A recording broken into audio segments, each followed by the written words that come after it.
ગુજરાતમાં સતત ચર્ચામાં રહેતા શહેરો છે વિસાવદર અને ગોંડલ. ગોંડલમાં અમિત ખૂંટ આત્મહત્યા કેસ અને વિસાવદરમાં પેટા ચૂંટણીઓ ચાલી રહી છે, એટલે સતત વિસાવદર અને ગોંડલ લોક ચર્ચાનો વિષય બન્યા છે. ગોંડલ અમિત ખૂંટ કેસમાં એક બાદ એક ખુલાસાઓ થઈ રહ્યા છે. ગુજરાતમાં કે આખા દેશમાં કોઈ પણ પ્રકારની ઘટનાઓ બને તેના પર નજર કરીએ તો સમજાય કે માણસ પૈસા અને વૈભવ પાછળ કેટલી આંધળી દોટ મૂકી રહ્યા છે. એ પછી ચૂંટણી હોય કે પછી ગોંડલની કોઈ સમસ્યા હોય કે ગુજરાતના કોઈ પણ છેડાની વાત હોય, રાજનીતિથી લઈને તમે સમાજીકરણ સુધી જુઓ તો દરેક જગ્યાએ પૈસા અને વ્યભિચારની દોટ લગાવતા લોકો તમને જોવા મળશે. નમસ્કાર, વાત વિગતવાર સાથે હું વિભૂતિ વિશાવડિયા. આંખ સમક્ષ તરતા ન્યાય માટે ઝંખતા નિર્દોષ ચહેરાને ભૂલી નથી શક્યા, ત્યાં તો ટપાટપ કિસ્સાઓના નંબરમાં વધારો થઈ રહ્યો છે.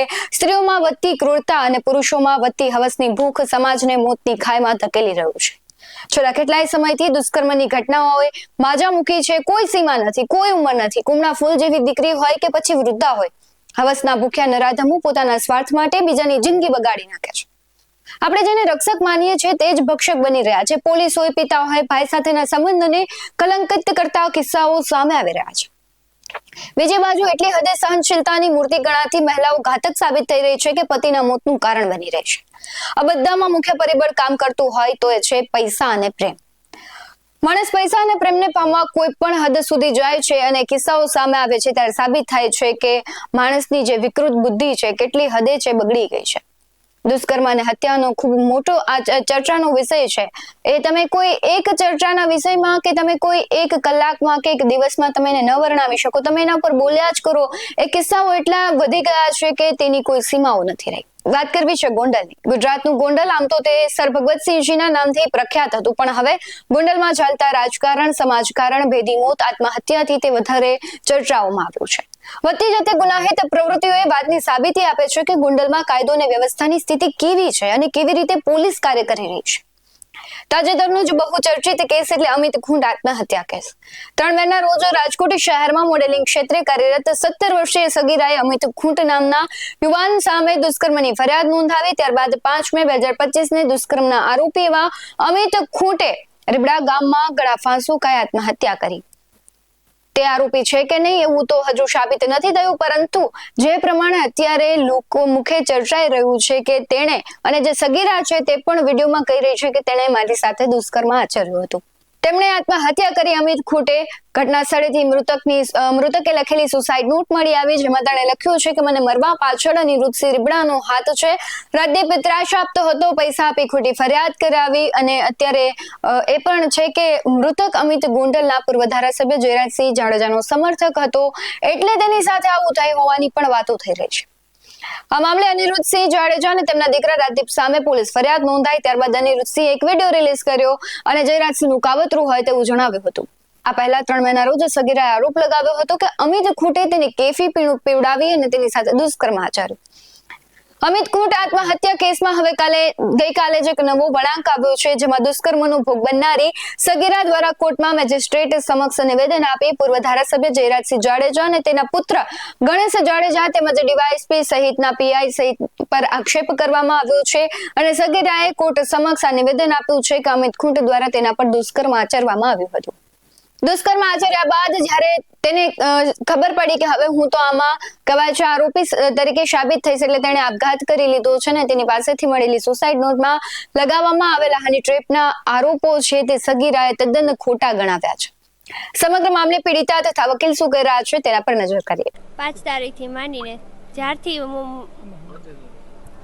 મારી યારે બળાત્કાર થયો ત્યારે મેં કેસ કર્યો હતો, તો એ વ્યક્તિ જે હતું એને સુસાઇડ કર્યું ને એમાં મારું ખોટું નામ લખી નાખ્યું હતું અને એ રીતે મને આરોપી બનાવી, મજબૂરી મને ખોટું બોલાવીને આરોપી બનાવી પોલીસવાળાએ ભેગા મળીને.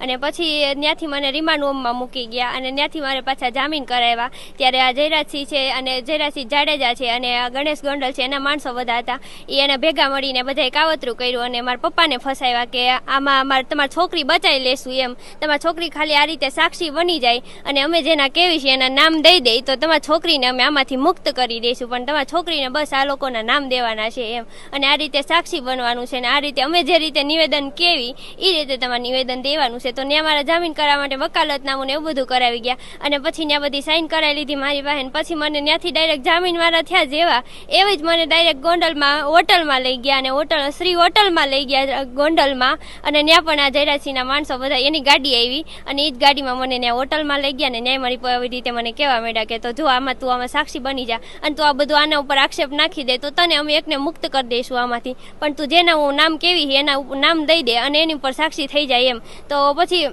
મને ધમકાવવાનું ચાલુ કર્યું ત્યાં લોકોના માણસોએ કે આવા સાક્ષી બની જાય અને આવી રીતે નામ દે, આનો અમે કેવી છે એના નામ દઈ દેવા છે. ટોટલ 6 વ્યક્તિના નામ આપ્યા મને, એના નામ દેવા મને મજબૂર કરીને મને ધમકાવીને એવું બધું કર્યું. મારા પપ્પાને ધમકાવ્યા, અને પછી ત્યારે અમને પોલીસ સ્ટેશન લઈ ગયા પાછા. ન્યાય એ લોકોએ હાથે નિવેદન તૈયાર કરીને રાખ્યું ને એમાં મારી પાસે સાઈન કરાવી લીધી. આખું નિવેદન એને મને પછી વચાવ્યું કે આ રીતે તારે બોલવાનું છે કોર્ટમાં એમ, જો તું આવું બોલી જઈશ તો તને આમાંથી મુક્ત કરી દઈશું, ને આમાંથી તને લાલચ આપી કે આ નોકરી તને આમાં અમે આખી જિંદગીનું અમે તારો ખર્ચો ગણેશભાઈ અને જયરાજસિંહ છે એ ઉપાડશે એવું અમને લાલચ આપી. પણ અને પછી ત્યાંથી જ્યારે અમને પાછા ઘરે મૂકી ગયા, અને ઘરે આવ્યા પછી પાછા અમને ધમકાવવામાં, મને પાછી એને 4 વ્હીલ લેવા આવી અને પછી પાછી હોટલમાં લઈ ગયા, ત્યારે પણ અમને બધા ધમકાવવા માંડ્યા કે તારા બોલવાનું છે. તો મેં કીધું કે વાંધો નહીં હું બોલી દઈશ એમ, પણ મને મુક્ત કરો, મારે ઘરે જવું છે એમ. તો મને એ રીતે ત્યાં લઈ ગયા પાછા, અને પાછું આ બધું ઓફિસે લઈ ગયા, પોલીસ સ્ટેશન લઈ ગયા, પેલા ડીવાયએસપી ઓફિસે લઈ ગયા. ત્યાં પણ આ કેજી ઝાલા સાહેબ છે અને એડી પરમાર છે, એ બે મને કીધું કે આમાં તારે આ રીતે બોલવાનું છે એમ, એટલે તારી સેફટી છે એમ, બાકી તાર વિરુદ્ધ કઈ ફરિયાદ થાય તો અમે બેઠા છીએ એમ, તું તારે અહીંયા આવીને અરજી કરી જાજે, તને કોઈ ધાક ધમકી દે તો અહીંયા આવીને અરજી કરી જાજે, પણ તારે આ નામ દેવાના છે, તને કોઈ આમાં પ્રેશર નહીં કરે. એમાં કુલ 7 વ્યક્તિના મને 6 વ્યક્તિના નામ કીધેલા હતા, એ દેવાના હતા, અને એ બાબતે એને મને એમ કીધેલું હતું કે જો તું આ દઈ દઈશ તો તને આમાંથી મુક્ત કરશું, તો તને આમાં સાક્ષી બનાવશું, અને તારું નામ આ બધામાંથી કાઢી નાખશું, ને પૈસાની ને એ બધી લાલચો આપતા હતા કે આના નામ દઈ દેજે, બાકી તાર ઘર 6 નામ અનુરૂપસિંહ કરીને છે કોઈક, અને રાદીપસિંહ કરીને છે જેનું ઓળખતી નથી, તોય છતાં મને કહેતા હતા કે આના નામ તું દઈ દે એમ, તો તને છોડી દઈશું એમ, બાકી નહીં છોડ્યો, બાકી તારી વિરુદ્ધ કે અમે ફરિયાદ કરશું એમ. મને એવી રીતે ધમકાવી કે તારી વિરુદ્ધ આમાં ફરિયાદ થાય છે એમ.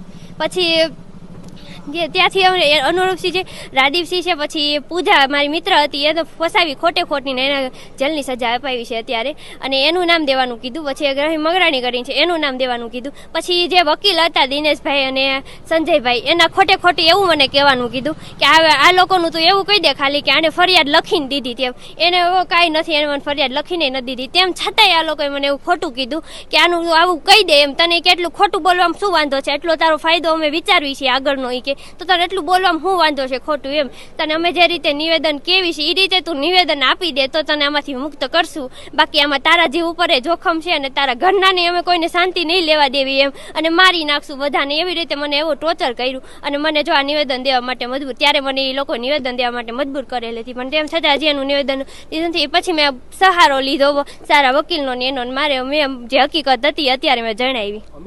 જે સુસાઇડ નોટ લખી છે એમાં તમારી ઉપર એને આરોપ મૂક્યો છે, આરોપ વિશે શું કહેશો, કારણ કે હરીટરેપની વાત છે આખી?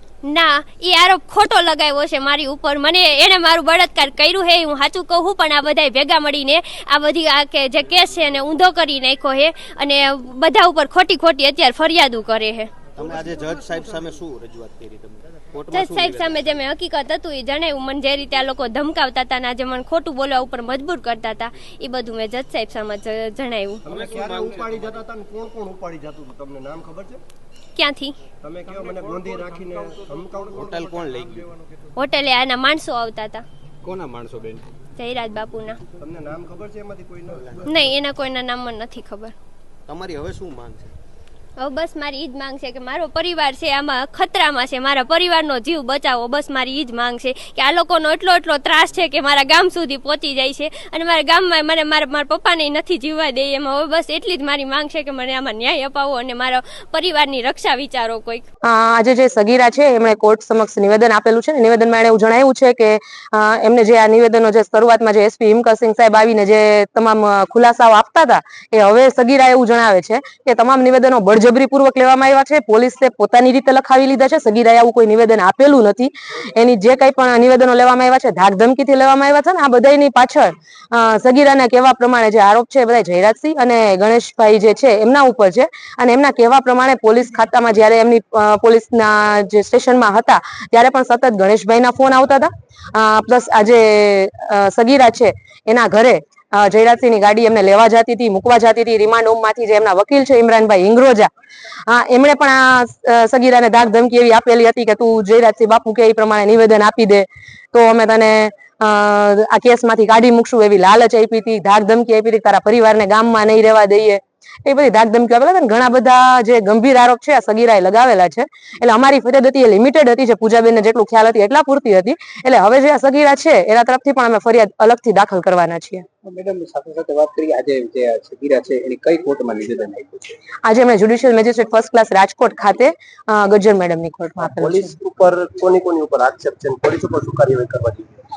જે પીઆઈ એડી પરમાર છે એમના વિરુદ્ધ આક્ષેપ છે, ડીવાયએસપી છે કેજી ઝાલા એમના વિરુદ્ધ આક્ષેપ છે, અને બીજા ઘણા બધા પોલીસ અધિકારીઓ છે. એ ડિવિઝનના એક પોલીસ અધિકારી, મહિલા પોલીસ અધિકારી છે, ડીસીપી ઝોન 2 સાહેબ છે જે જગદીશ બાંગરવા, એમના વિરુદ્ધ આક્ષેપો છે. ને એ સિવાયના ઘણા એવા પોલીસ અધિકારીઓની સગીરા વાત કરી રહી છે કે જેને એ નામથી નથી ઓળખતી પણ જો એ ઓળખે છે. એટલે આમાં સમજીને ચાલો તો 22 થી 23 પોલીસ અધિકારીઓના નામ ખુલે એમ છે. ફરિયાદ દાખલ કરશો? હા, આના માટે અમે અલગથી ફરિયાદ દાખલ કરવાના છીએ. જે પ્રમાણે આક્ષેપ પ્રત્યે આક્ષેપ ચાલી રહ્યા છે, બાહુબલી પરિવારોના નામ ખુલી રહ્યા છે, પોલીસની કાર્યવાહી પર શંકા ઉપજી રહી છે. તમને શું લાગી રહ્યું છે કે સગીરાએ પહેલા અનિરુદ્ધસિંહ રીબડા અને તેના પુત્ર પર આક્ષેપ કર્યા અને હવે ગણેશ ગોંડલ અને જયરાજસિંહ જાડેજા પર તે આક્ષેપ કરી રહી છે? એટલે શંકા દરેક વ્યક્તિ પર છે. એ પછી કોઈ બાહુબલી પરિવાર હોય, પોલીસ હોય કે પછી પાસાઓ હોય કે પછી એ સગીરા કેમ ના હોય, દરેક છે અત્યારે શંકાનો વિષય બન્યા છે. આપણે આધુનિક સમયની વાત કરીએ તો આધુનિક સમયમાં સમાજ એક વિચિત્ર વળાંક પર ઉભો છે. એક તરફ ભૌતિક સુવિધાઓની વૈભવમાં અદ્ભુત વધારો થયો છે તો બીજી તરફ વ્યાભિચાર અને નૈતિક અધઃપતન ચિંતાજનક સ્તરે પહોંચી ગયું છે. આ બંને પરિબળો વૈભવ અને વ્યાભિચાર એકબીજા સાથે ગૂંથાઈને સમાજને બરબાદીના માર્ગે ધકેલી રહ્યા છે. અને આના જે કિસ્સાઓ છે, આના ઉદાહરણો છે, આપણી આંખ સમક્ષ રોજ બરોજ સવારે પેપરની હેડલાઇનો બને છે. એટલે આપણે આ એક કડવી વાસ્તવિકતાથી દૂર ન જઈ શકીએ. આ આંખ સમક્ષ આવતી રોજની વાસ્તવિકતા છે. આજકાલ દરેક વ્યક્તિ વધુ ને વધુ સુખ ભોગ પાછળ એટલી હદે દોડ મૂકી રહ્યું છે કે વૈભવ માત્ર જીવન જરૂરિયાત નથી રહ્યું પરંતુ એક સામાજિક દરજ્જાનું પ્રતીક બની ગયું છે. મોંઘી ગાડીઓ, આલિશાન બંગલા, બ્રાન્ડેડ કપડા, વૈભવી જીવનશૈલી પ્રાપ્ત કરવા માટે લોકો કોઈ પણ હદ સુધી જવા તૈયાર થઈ જાય છે. આ આંધળી દોટમાં નૈતિક મૂલ્યો, પારિવારિક સંબંધો, સામાજિક જવાબદારીઓ વિસરાઈ રહી છે. પૈસા કમાવાની લાલસામાં ભ્રષ્ટાચાર, છેતરપિંડી અને ગુનાખોરીઓનો પણ એટલો જ વ્યાપ વધ્યો છે. અને આ બધા જ જે પરિબળો છે તે સમાજ માટે ખૂબ જ મોટા દૂષણ રૂપ સાબિત થઈ રહ્યા છે. વૈભવની સાથોસાથ આવતી મોકળાશ અને નૈતિક સંબંધોના અભાવે વ્યાભિચાર પણ સમાજમાં વકરી રહ્યો છે. પારિવારિક સંસ્થા તૂટી રહી છે. લગ્નેતર સંબંધો, છૂટાછેડાના વધતા પ્રમાણ અને લંપટતા જેવી બાબતો સામાન્ય બની રહી છે. ઇન્ટરનેટ અને સોશિયલ મીડિયાના કારણે આ પ્રવૃત્તિઓને વેગ મળી રહ્યો છે, જ્યાં નૈતિકતાના ધારાધોરણો ભૂસાઈ રહ્યા છે. યુવાનોમાં પણ આ પ્રવૃત્તિનું પ્રમાણ વધી રહ્યું છે, જે ભવિષ્યના સમાજ માટે ખૂબ જ ઘાતક સાબિત થવાનું છે. આ પરિસ્થિતિમાં બહાર આવવા માટે સમાજે ફરીથી મૂલ્યો અને નૈતિકતા પર ભાર મૂકવો પડશે. માત્ર ભૌતિક સુખ પાછળ દોડવાને બદલે આંતરિક શાંતિ અને સામાજિક જવાબદારીઓને પ્રાધાન્ય આપવું અત્યંત જરૂરી છે. શિક્ષણમાં નૈતિક મૂલ્યોનું સિંચન અને પારિવારિક બંધનોને મજબૂત કરવા એ અધઃપતનને રોકવાનું એકમાત્ર માર્ગ છે. આધુનિક સમાજમાં એક ચિંતાજનક વલણ જોવા મળી રહ્યું છે. યુવાધન વૈભવ અને વ્યાભિચાર પાછળ આંતરિક દોટ મૂકી રહ્યું છે. સોશિયલ મીડિયા, ગ્લોબલાઇઝેશન અને ભૌતિકવાદી વિચારસરણીના પ્રભાવ હેઠળ યુવાનોમાં ઝડપી પૈસા કમાવાની, આકર્ષક જીવનશૈલી જીવવાની, નૈતિક મૂલ્યોને અવગણવાની વૃત્તિ વધી રહી છે, જે સમાજને ઊંડા ગર્તમાં ધકેલી રહી છે. આજનું તમે જ જોઈ લો, તમારી જે પેઢી છે અને તમારા દીકરા દીકરીઓ છે અથવા મારી તમારી જનરેશનના લોકો છે તેને શું વધારે ગમે છે? મોંઘાદાટ કપડાં પહેરવા છે, ગેઝેટ્સનો ઉપયોગ કરવો છે, વૈભવી કાર અને આલિશાન પાર્ટીઓમાં જવું છે, અને એની પાછળ આખી યુવા ધન છે તે ઘેલું બન્યું છે. તેમને લાગે છે કે આજે સાચી સફળતા છે, આજે સાચી ખુશી છે, પરંતુ આ વૈભવની પાછળ ઘણીવાર ખોખલો દેખાડો, દેવું અને માનસિક તણાવ છુપાયેલો હોય છે. ઝડપથી પૈસા કમાવાની લાલસા તેમને ખોટા રસ્તે દોરી જાય છે, જેમાં ભ્રષ્ટાચાર, છેતરપિંડી અને ગુનાખોરીનો સમાવેશ થાય છે. યુવાનોમાં લાઇફસ્ટાઇલ જાળવી રાખવા માટે કોઈ પણ હદ સુધી જવાની વૃત્તિ વધી રહી છે, જે તેમના ભવિષ્યને બરબાદ કરી શકે છે. અને માત્ર આ એક જ નહીં, અત્યારે જે રિલેશનશિપ અને સંબંધોમાં કહેવાય છે લગ્નેતર સંબંધો, કેઝ્યુઅલ રિલેશન, બધામાં વફાદારનો જે અભાવ છે એ જોવા મળી રહ્યો છે. સોશિયલ મીડિયાના પ્લેટફોર્મ હોય, ડેટિંગ એપ્સ હોય, આ પ્રવૃત્તિઓને પ્રોત્સાહન અત્યારની યુવાધન આપી રહ્યું છે, જે સંબંધોની પવિત્રતા અને ગંભીરતાનો અભાવ જોવા મળી રહ્યો છે. ક્યાંક ને ક્યાંક જે અત્યારે ઘટનાઓ બની છે એ પછી ગોંડલની હોય કે પછી અમરેલીની હોય કે પછી સુરતની હોય, કારણ કે સુરત પણ અત્યારે આપણે જોઈએ છે કે ટોપ ઉપર છે. ગુનાહિત પ્રવૃત્તિઓ, દુષ્કર્મની ઘટનાઓ, કહેવાય રાજ્યના એક કોઈ શહેરને આપણે સ્પેસિફિક બાંધી ન શકીએ, કારણ કે દરેક જગ્યાએ આવી ઘટનાઓ બને છે. આના પાછળ મુખ્ય કારણો શું છે?